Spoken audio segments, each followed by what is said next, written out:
When I decided to participate in the project about writing about my mother's story, I was a little bit hesitant because there was so much about my mother's life that I didn't know. She was such a wonderful, vivacious, creative person. She was sick from the time I was 8 years old, and she died when I was 12. She had a hard life. Half her life was spent without her husband.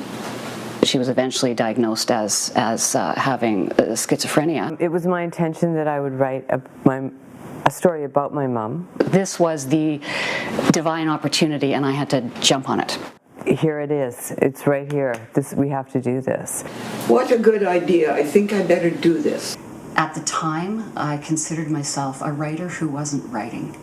So I sat down at my computer and I just wrote it in about half an hour. I just started with what I remembered the most. Since she had dementia, there was no way I could really ask her. Had to reach back.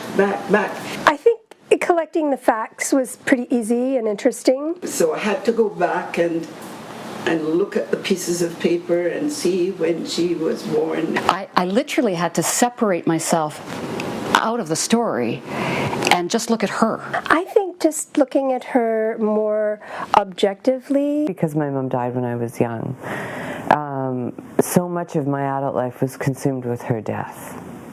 What I could do was to tell her story from my point of view.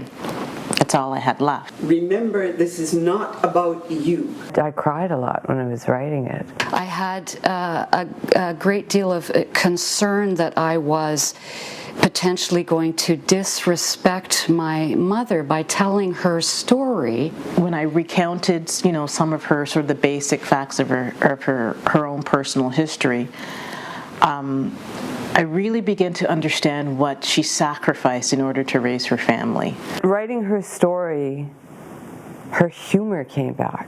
And the bonus of it was I got to reconnect with people from my family, like an aunt and cousins that I had not talked to in years. I have been blessed with changed relationships, healthier relationships within my family. I wanted to serve her life and show what she was really all about, and writing her mother's story really helped me. In writing her story, suddenly I was celebrating her life. My mother's life is seen now, acknowledged, recognized, not just as the tragedy and trauma that it is, but as a celebration. Your whole world can change. I think for me, it was a sense of gratitude and appreciation that I never understood before. I no longer look at my mother in terms of her death. I look at her in terms of her life. It's quite a healing thing in the end. Then I was so grateful I had that information, which then became a eulogy.